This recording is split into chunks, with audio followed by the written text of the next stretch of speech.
நேத்து நைட் வரைக்கும் இந்த கல்யாணத்தை நிறுத்த தானே அவ பிளான் பண்ணிட்டு இருந்தா.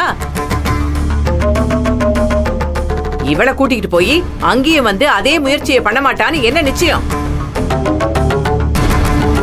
பொண்ணு வீட்டுக்கு போயிட்டு அசிங்கப்பட்டு வர சொல்றீங்களா? என்ன பொறுத்த வரைக்கும் இவ வரக்கூடாது. சரி, அப்ப மகா வரக்கூடாதுன்னா நானும் வரல.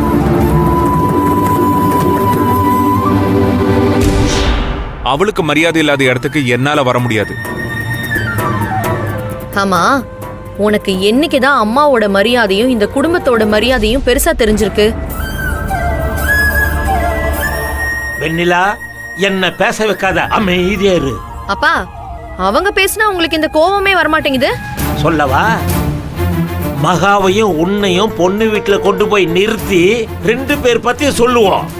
யாரால இந்த குடும்பத்தோட மரியாதை கெட்டு போகுது, யாரால மரியாதை கௌரவம் கிடைக்குதுன்னு பாப்போமா?